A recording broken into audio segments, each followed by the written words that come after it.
Good morning. This is Hours Against Hate Coffee Hours. Thank you for tuning in to Facebook Live. I'm here with PJ Dever, the program director at Playworks Wisconsin. And what are you drinking this morning, PJ? I am drinking, I believe it's Anodyne Coffee from the Villabon Coffee Shop down in Silver City. This place is awesome. They fix bikes here and serve you coffee. And you got some water too to hydrate. I'm drinking an iced coffee this morning. It's a nice warm day for that. Facebook Live coffee hours are examples of the kinds of conversations you can have when you spend time with people who live, look, love, or pray differently from you. So thank you, PJ, for joining me for this. And just to start out with, so your name is PJ Dever. Do you know the story behind your name, how you got it? Only slightly so. I am Paul Joseph Dever III, so I am the third Paul Joseph in my family. Interestingly enough, great-grandfather is Joseph Paul. Past that, unsure why. I do know why I was switched to PJ, though. My father grew up as Paul Jr., or sometimes called Little Paul.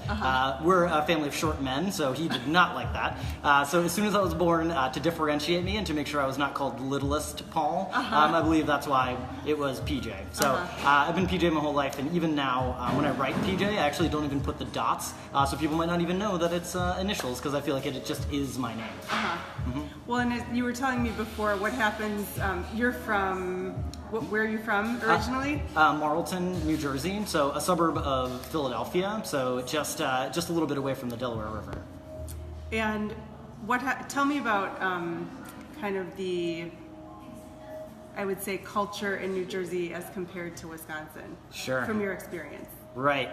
Yeah, and I guess, the caveat of being that every pocket of every state has, different cultures in it, though there's probably some lines that can be drawn in between that are similarities.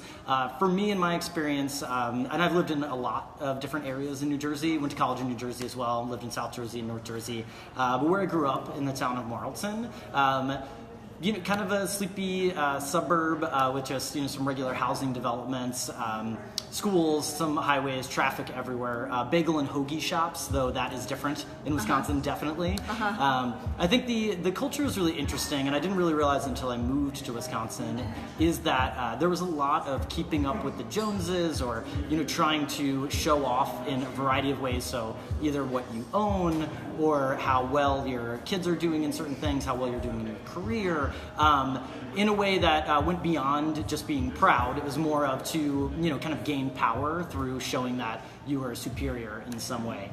It's a kind of a stressful way to live, and it's not the most friendly way to live. In moving to Wisconsin, which I moved 6.5 years ago when we started Playworks here, I noticed it was very different. Wisconsin feels, and I spend most of my time in either Milwaukee or Monroe, Wisconsin, but in these areas, people are always ready to say good morning to you. They're always ready to ask you how they are doing. No one will eat the last cookie on a plate or take the last slice of something, which in New Jersey I feel like you're always trying to get to the meat, right? You're trying to get there right away to make sure you're excluded, or that you're not excluded from the last piece. So in that, it was interesting moving to a place that's different from where I grew up, and finding that it fits me better as a person, which was kind of an interesting thing. So if I didn't really try to get out there and experience and be brave enough to experience something new or go to someplace different, I might have not found a place that really spoke to me better. And that's not to say, Wisconsin is better than New Jersey in any way. It's different, and it feels better to me. So you were telling me before, what does the New Jersey aspect of you ever come out? Who's that alter? Do you have an alter ego? Sure, it's dulling over time. Sometimes it's called Jersey Peach. Jersey Peach might get really steamed about something and get louder. Sometimes I feel like when I'm excited, I'm basically kind of just yelling the whole time, not at anybody, but in an excited way. So sometimes when I'm feeling particularly passionate, I might get a little bit loud, start standing, and maybe there'll be some fist pumps. It's it'll always be my home, and I'll always care about it, and always be a part of me. But Wisconsin has changed me, I think, for the better.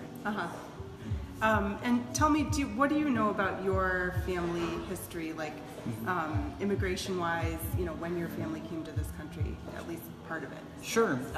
So on my father's side, the story's pretty short. I feel like no one's really tracking kind of the heritage of our family. Uncertain when our family came over to the U.S.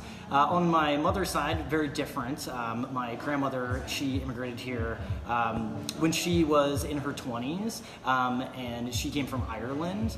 And so she came over here, and then she met my grandfather, also from Ireland, but they met here. And then they had an interesting story, had 2 daughters, then moved to Iran for a while, and then because he had a job at the TWA, and then came back to the U.S., settled down in Long Island, so 100% Irish on my mother's side, there's some great cultural elements there, and with regard to my grandmother's accent, or the reason why she left Ireland, having a child out of wedlock. And then having to give it up for adoption. Though now we've met her, Maury, in Ireland, and she's a part of our family now, which is really great, and probably the way my grandmother hoped it would be after she passed. So when did your family discover that your grandmother had a baby before she came to this country? I believe I was around 18. So my grandmother passed, and then my aunt found this out, and then kind of made some connections over a period of time. And then when she felt like it was kind of safe for the family to be brought in, she opened it up to the larger family. Wow. So this would be your cousin. You met an aunt? An aunt, right. And did she I'm not good here? with the levels of families. Yeah, did she come here to meet the family here, or did you go to Ireland, or was there... She's come here multiple times, okay. And she comes for kind of significant events. Not necessarily for me, being an adult man that lives in Wisconsin, but I see her as much as I can, but I have She comes to New Jersey, maybe? Well, I have wonderful cousins that live on Long Island with my aunt, and they, they're a little younger, so for graduations or particular ceremonies, she'll come over. But yeah, she's done her best to come here. Some people from my family that have the means have gone to Ireland as well, to see her and kind of meet the rest of the family, because the communication ties were pretty cut off when my grandmother moved to the U.S. So all of that has opened up, and I think Ireland itself is going through a lot of very big changes. Just like every nation does, and more recently, some big ones that may allow for more freedom in areas for women that my grandmother, people like my grandmother might not be in the situation that they were when she was younger. Right, where maybe having a child out of wedlock is less taboo, at least in some families, than it would have been when your grandma was 18 or sure, whatever she was. Yeah. I actually studied in Ireland. Oh, really? I studied abroad in the UC Galway, my junior year of college, and I loved it there. Yeah. So it looks beautiful. Yeah, and in my experience, everyone's very nice. So. Yeah. No, it was. I loved it there. Yeah. I'm hoping to go back at some point. I would love to show my family the country. Yeah. But so tell me about Playworks Wisconsin for people that aren't familiar. Tell me just in a nutshell, what is Playworks all about? So at Playworks, we believe in the power of play to bring out the best in people. We partner primarily with elementary schools, and we deliver our play-based programming with the goal of ensuring that every kid has an opportunity for safe, meaningful play every single day. In order for them to be able to do that, the school needs to be invested in play and all of the benefits, and understand the barriers to play. They also need strong systems that the adults can use to create environments that kids feel welcome and respected. And then kids need to have an opportunity for leadership, to have an opportunity to try out new games and different things. They also need to build their social and emotional tool belt. So when we get out there, kids can still take the lead, take ownership over the playground, and really they are the leaders in making sure that it's inclusive and respectful outside. Playworks is a national organization, so we've been around for 22 years. In Wisconsin, we've been around for 6.5. I've been here throughout the time. So I started here, hired the first team, still hanging around, they can't get rid of me. And we primarily right now are focused on southeastern Wisconsin, though we have been growing every single year. And we primarily are serving MPS, the Waukesha Public Schools and Watertown Public Schools, but we've done trainings in a variety of other areas as well. So what do you think are some of the skills that that Playworks helps foster in kids that are, valuable to them? I think when we think about the playground, which is where we start, we want to make sure kids have an opportunity to get out there, be themselves, and connect with other students. And thinking about what the barriers could be that either we've experienced or we've heard from kids, the playground can be, it should be a stress-free place, though it can be a place of stress and non-inclusion. And to make it more inclusive, we have to help kids understand how to gain power through inclusion rather than exclusion. Yeah. Why does it benefit me to share my ball or ask another kid to play? And then with that, what language can I use to be supportive when I'm in a game? What language can I use to invite somebody else to a game? What language can I use to ask to play a game? If I want to get into a game. All these skills are needed just to even get started. Once we're in there, through play, just like we have in the rest of our lives, there are moments of stress, of misunderstanding, of high emotions, and with that, there are a variety of tools that we can use to better manage those situations to ensure that we're still getting out of this experience what we want to.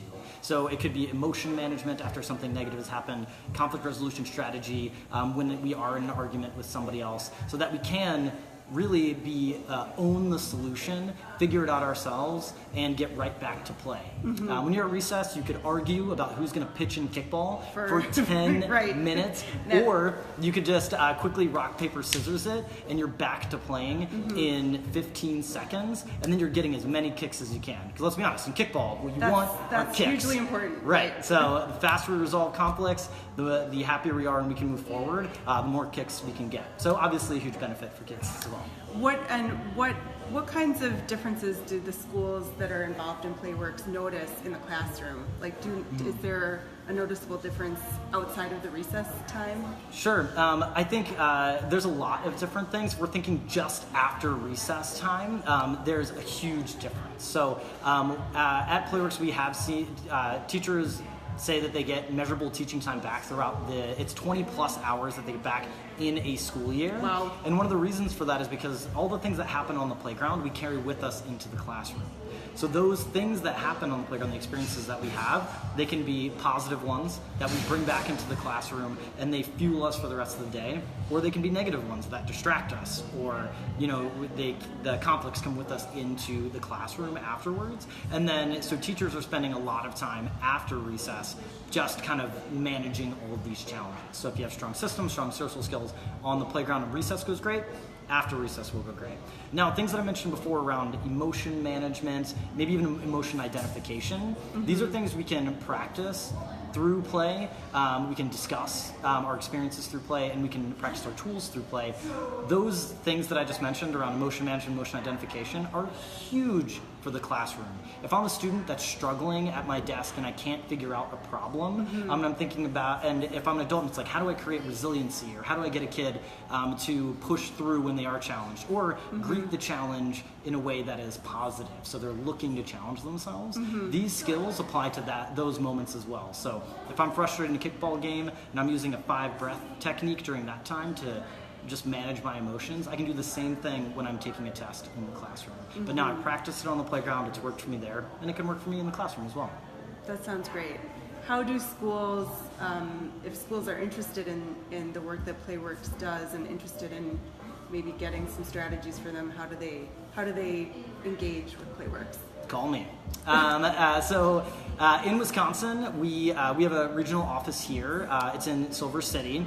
So it's 36th and Pierce. We're supporting play throughout the entire state. Our contact information is on our website, which is playworks.org, and they can reach out to us directly, put in a ticket about bringing Playworks to your school, and we'll reach out to you and guide you through it.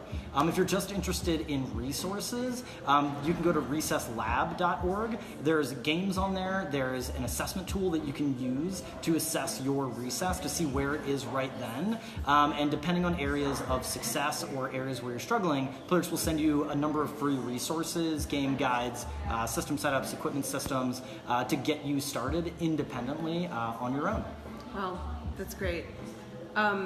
So I met with your executive director, Deb Lukovich, a few weeks ago, and we talked about some overlap between, how Hours Against Hate, one of our goals is obviously anti-violence and increasing peace across, lines of division. And we talked about how play can be a really good avenue for kids to connect with other kids, across those lines of division. Sure.